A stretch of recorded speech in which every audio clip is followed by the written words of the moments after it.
Welcome back to Multiversal Studios. The ones who have spent a lot of time on my channel already know that I'm a big fan of side characters. This video will be exploring whether Ishizu is actually a useless character or not. My definition of useless is depending on the impact they make on the anime itself. Would the anime be the same if they never even existed?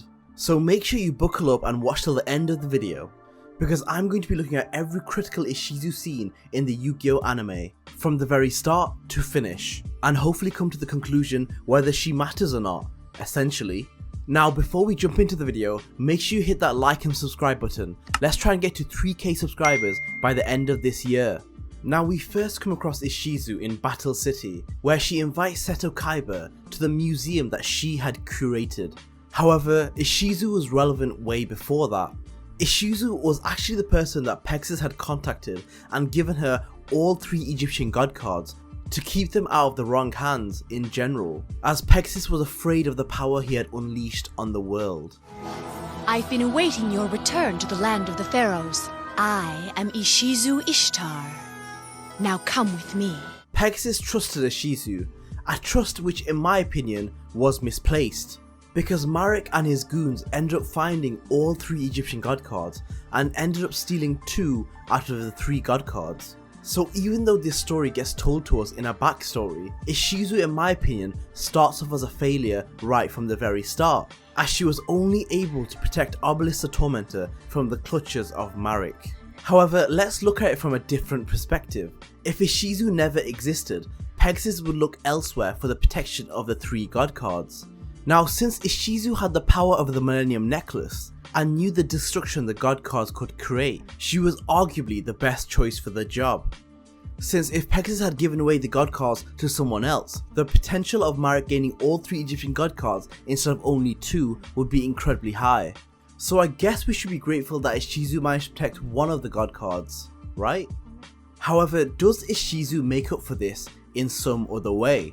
Well, some would say that Ishizu was responsible for the entire Battle City arc single-handedly. Let me explain. Since Ishizu gave Kaiba Obelisk the Tormentor and asked him to create a tournament, knowing Kaiba's hunger to gain all 3 Egyptian god cards would drive him to do just that. Now this was obviously a very critical point to the story, as the tournament was the basis for the rest of the arc. But how important was Ishizu in ensuring the Battle City tournament occurs? Well, let's look into it. Ishizu invites Kaiba to meet her in the museum by piquing his curiosity. She tells Kaiba a little bit about his ancient past, as well as his destiny. Even though Kaiba's no bullshit wall was always up during their conversation, I believe Ishizu broke through to Kaiba on several occasions.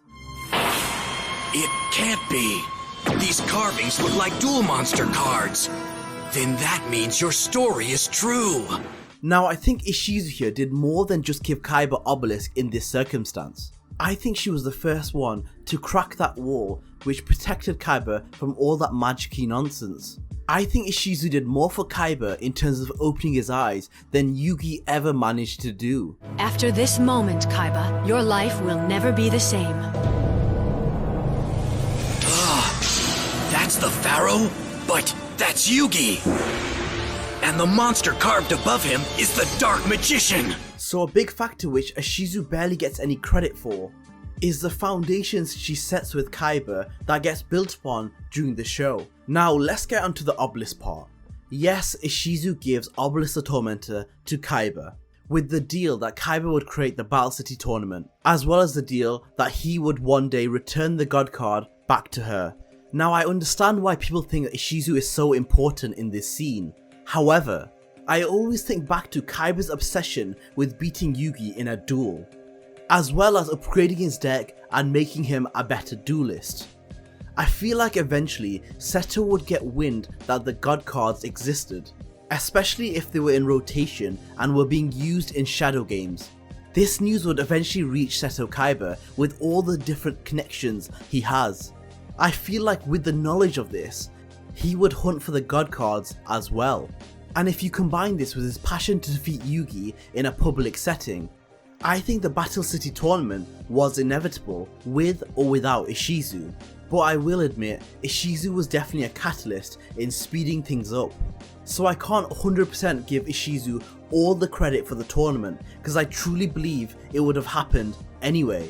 After this, Ishizu doesn't play a massive role in the Battle City tournament until we get to the finals. We don't see Ishizu duel, however, she does show up with 6 locator cards, which is a shame because personally I would have loved to see which opponents she faced. So during the finals, Ishizu participates in the tournament, but I don't really understand why. Having the Millennium Necklace, she probably foresaw that Yugi would face Marek in the finals, so I don't really understand what she was hoping to achieve. My best guess would be to defeat Kaiba and get his Obelisk the Tormentor, which she then could hand to the Pharaoh to help him defeat Marek. However, this logic is also kind of flawed, as in the museum she tells Kaiba that Atem was his eternal rival. It was destiny that you and Yugi dueled, and it's destined that you two will battle again. Thanks for the lecture, but I make my own destiny, and I do what I want to do. So surely a duel between them was also fated, no? Which again brings me back to her relevance in the Battle City tournament. Now Ishizu only had one duel in the tournament, which was against Seto Kaiba. Using her Millennium Necklace, she always foresaw what Kaiba would do and was always 5 steps ahead. Ishizu was about to win the duel, until Seto defied Ishizu's prophecy and summoned the Blue Eyes White Dragon, and defeated Ishizu. Wipe out her life points with White Lightning Attack! Farewell.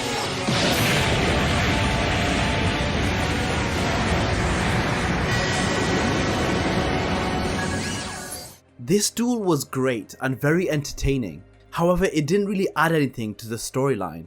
For example, everything would have happened exactly the same way if it wasn't Ishizu who made it to the finals. Let's use Bones for example. Let's say he was the 8th duelist. Bones would have lost to Seto, and then the rest of the tournament would have gone exactly the same.